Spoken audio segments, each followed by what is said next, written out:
참 어려운 문제입니다. 예. 일단 노력해야 된다는 건 전제고 아주 정책적 이야기입니다만은 이제 이런 겁니다. 20대 젊은이들 또 많은 분들이 민주당도 싫다 이겁니다. 문재인 대통령이 국정원이 싫다. 그런데 한국당을 보니까 정이 안 간다. 제가 어젯밤에 어떤 분 식사를 했더니 기업인이에요. 나 민주당 국가운영 정말 엉망이다. 한국당을 보면 그 정이 안 간다. 그럼 어떻게 할래요? 그랬더니 이대로라면 나 투표장 안 간다. 이야기 전 직접 그분이 약간 보수 성향이 부신데도 투표장 안 간다는 거예요. 마찬가지 지금 젊은 세대를 또 그런 생각 가지고 있을 겁니다.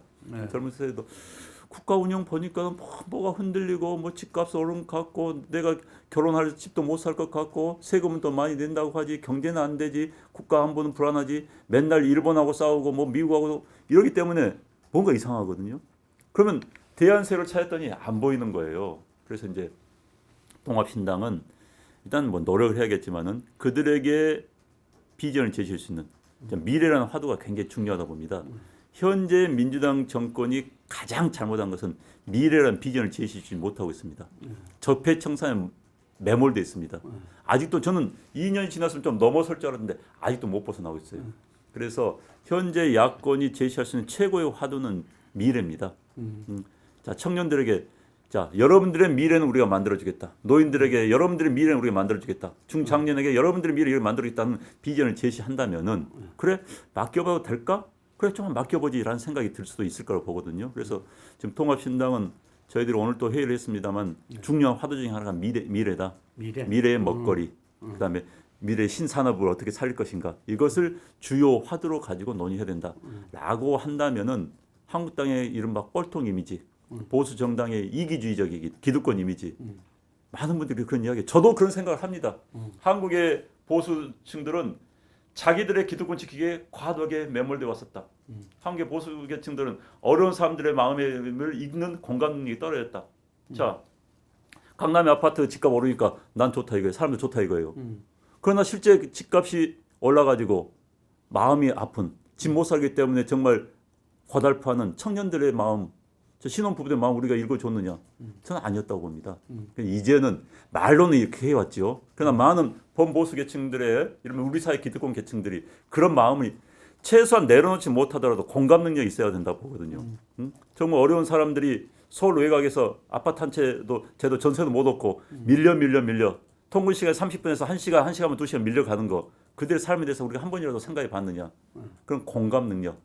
그래서 그 공감 능력을 바탕으로 해야 정책이 나오는 거고 그게 아니겠습니까? 그래서 이제 그런 부분에 대해서 우리 보수에 계신 분들이 반성을 하고 있고 반성이 나오고 제가 느끼고 있습니다. 최근에 제가 만난 분들이 아주 잘 산 분이에요. 그분도 야 우리가 너무 우리만 보고 살아오지 않았느냐.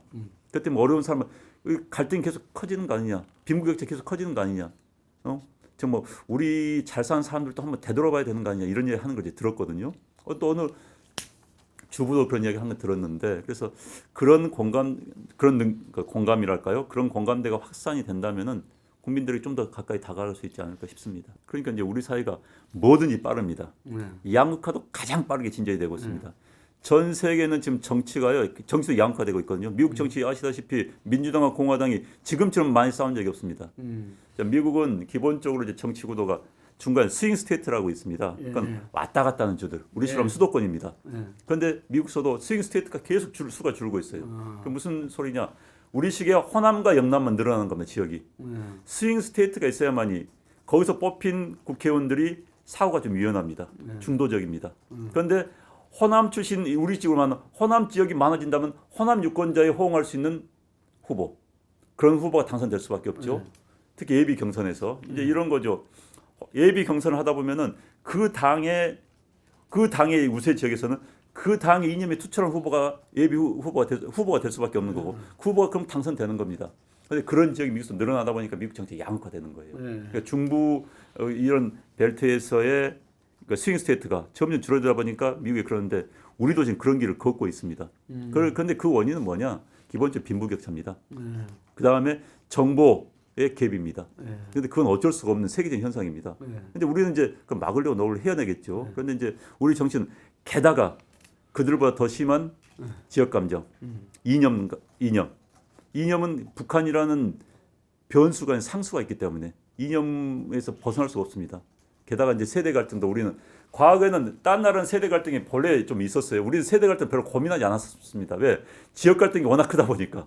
이제는 세대 갈등이 커지고 게다가 요즘은 이제 남녀 간의 갈등 문제까지 생기고 있습니다. 갈등 문제 굉장히 커요. 그렇기 때문에 이런 부분들을 극복할 수 있는 그런 그 정당, 정치 세력, 공감력 있는 사람들이 나와야 되지 않을까 싶습니다. 전 동의합니다. 그런데 이제 이게 있습니다. 20, 30대를 지역구에 내보낸다? 당선 어렵습니다. 솔직히 어렵습니다. 왜냐하면 지역 주민 유권자들 이제 우리 유권자들 이래요. 야 젊은 세대가 들어와야 된다 했는데 실제 우리 지역 후보가 되면 야 걔 너무 뭐 무슨 경험 있어? 옆에 예를 들어서 무슨 경험 있고 뭐 한 사람은 야 제가 우리 지역을 뭘 알아가지고 챙길 수 있을까? 이게 또 현실입니다. 그런 유권자의 마음을 우리가 무시할 수도 없는 겁니다. 저는 그래서 정말 청년 정치 세력을 키워서 그들의 목소리를 한국 정치에 반영하려면은 지역에 내보내면 다 매몰돼 죽고요. 비례대표를 청년 여성을 다 깔아야 됩니다. 다 깔아야 된다. 네. 과거에는 비례대표에 이제 권력자의 친한 사람, 그럼 무슨 뭐 또 직능단체 대표, 그 말 안 되고요. 요즘은 직능단체가 지역구로 다 들어올 수 있습니다. 의사협회의 목소리나 들어왔어요. 아 의사들 직접 선거 지역구 나오면 되는 겁니다. 약사협회 나오면 되는 겁니다.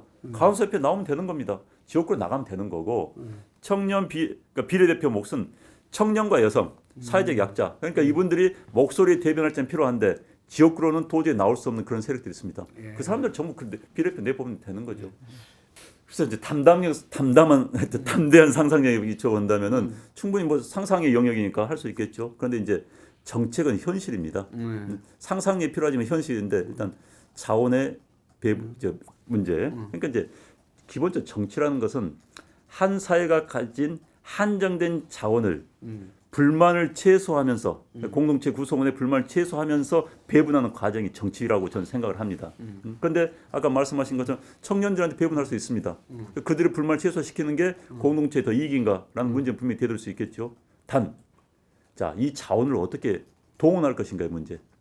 자, 3천만, 5천만 하면 수십조가 드는데 18조. 그런데 그걸 과연 우리 국가에서 할 수 있을 것인가? 자, 그럼 이제 부유세를 걷자. 자, 부유세를 가면 부유세를 낸 사람들이 만만히 응할 수 있을 것인가? 그들의 저항도 있습니다. 그들의 저항이 국가 경제는 더 무서울 수도 있습니다.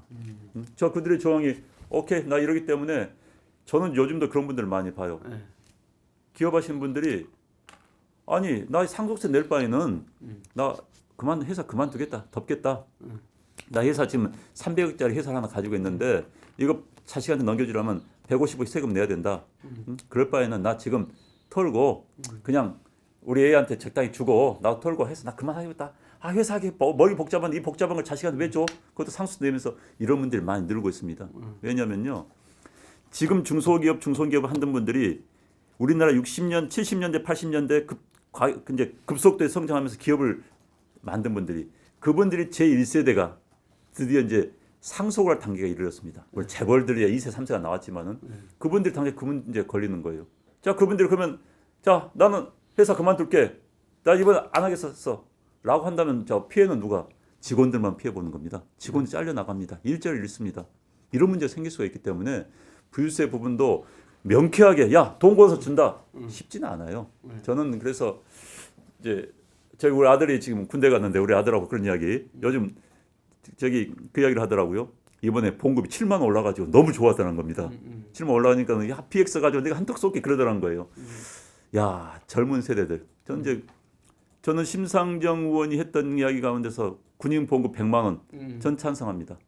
그건 어찌됐든 군인들은 본인들 가서 희생했다고 생각을 합니다. 그 기간. 그렇다면 뭔가 보상이 있어야지 하실 거 아닙니까? 불만에 쌓이면서 1년 반을 보내니 너네들 국가에 대한 헌신하고 있다. 그때 보상을 많진 않지만 물질적으로 보상하겠다라고 해서 한 달에 100만 원 정도 되는데 저는 이런 생각을 가지고 있어요. 그냥 다 주는 게 아니라 제대할 때 1,000만 원 정도의 목돈을 주는 겁니다. 국가가 1,000만 원 정도의 목돈을 준다. 그렇다면은 아주 가난한 학생은 납부금 낼 수 있는 거 그거 가지고 아마 한 1년 정도 다닐 수 있겠죠. 또 좀 여유가 있는 애들은 그거 가지고 세계에 나와서 볼 수 있는 거고. 저는 이런 일이 많이 일어날 거라고 봐요. 내무반이 보통 9명 10개 분대입니다. 제대하면 2-3명씩 나가요. 아니면 자기들끼리 야 1,000만 원 있지? 우리 9명이 모아가지고 아니면 5명이 모아가지고 5천만 원 만들어서 사업 한번 해보자. 이건 도전이 가능한 거죠. 왜? 이뤄도 상관이 없으니까. 속된 말로 해서 그 대학 다닐 수 있으니까. 그러면 청년들에게 창업의 용기를 북돋아주고 청년들에게 정말 이 김동구 대표님처럼 이런 사업을 할 수 있는 그런 분들이 많이 일어날 거라고 봐요. 그래서 저는 제대할 때 군인들한테 한 1,000만 원씩 목돈을 주자. 거기에 대해서는 별 반대가 없을 거예요. 네, 뭐 86세대가 기득권, 저는 뭐 기득권을 누려본 적이 없습니다만은. 네.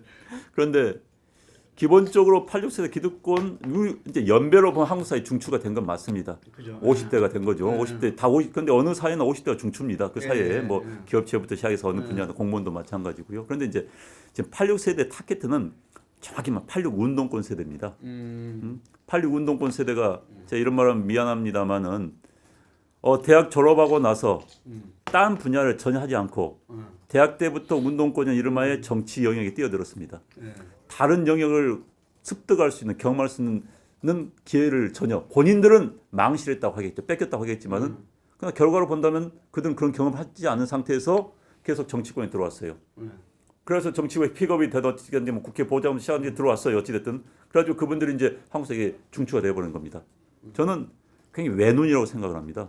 사회 다양한 분야 정말 월급 한번 모아가지고 주택 부분도 모아보고 정말 월세도 내보면서 살아온 그런 삶이 아니라 정치권에 너무 그러니까 사고의 틀 자체가 과도하게 정치 지향적이다. 정치 공학적이다. 저는 이런 생각이 들어요. 그러니까 모든 면을 정치로만 보는 겁니다. 그러니까는 전 지금 청와대 하는 것을 그런 걸 많이 느낍니다.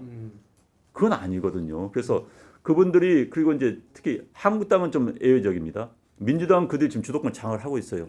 그렇기 때문에 그들이 민주당 내에서도 좀 비켜라. 한국당은 오히려 60대가 장악을 하고 있죠 지금. 60대가 지금 50대는 한국당에서도 뭐 없습니다. 한국당에서 신진들이죠 뭐. 그런데 한국당하고 세대 차 한 10여 년 차이가 납니다. 제가 보기에는. 예. 그렇기 때문에 아마 그 586이라고 그러나 옛날 386에서 시작됐는데 그러니까 386이라는 이름이 586까지 됐으니까 20년 동안 그들은 한국 사회에 이른바 특수한 계층이 돼 있었던 거죠. 근데 반성, 정리는 필요하다고 봅니다. 그러나 가장 먼저 정리될 것은 586 운동권 세력입니다. 저도 뭐 대표님 생각 같습니다. 중도 세력이 들어온다고 한다면은 수도권에서는 승리가 충분히 가능하고 현재 야권이 과반을 넘길 수 있다고 저는 확신을 합니다. 아, 과반을 넘길 수 있다. 네, 왜냐면요. 자, 중도 세력 들어온다. 지난번 대선 때 문재인 대통령의 지지율이 41%였습니다. 국민 투표율을 감안하지 않고 이제 국민 전체 그 당시 투표율 70몇 %였기 때문에 국민 10명 가운데 3분이 문재인 때 31%였습니다. 환산하면은 자, 문재인 대통령 지지는 그렇습니다. 그렇다면은 나머지가 연합을 한다. 그리고 지금 이번에 최근에 여론조사를 본다면 문재인 대통령을 과거에 지지했는데 이제 지지 않게 됐다는 분들이 과거엔 지지 안 했지만 이제 지지하게 됐다는 분보다 훨씬 많습니다. 이탈자 훨씬 많다는 이야기죠. 그분들은 충분히 규합을 할 수 있다고 봅니다. 그래서 수도권에서 중도 그래서 저희들이 이제 제가 그 6가지 원칙을 쓸 때 중도점 보수입니다. 중도와 보수입니다. 중도와 보수. 중도 보수가 아닙니다. 네. 중도점, 중도 앤드 보수입니다. 그래서 중도와 보수 합친다면은 승리를 할 수 있고요. 제가 국가 전망 얘기란 말씀드렸습니다만 현재 문재인 정권의 국가 운영은 정말 문제가 많다고 생각합니다. 그렇기 때문에 위기 의식을 느낀 많은 분들이 중도 보수 세력이 힘을 합친다면 선거에 이길 수 있다. 뭉치면 살고 흩어지면 죽는다. 라는 말이 적용이 될 것 같습니다. 예, 여기까지 하겠습니다.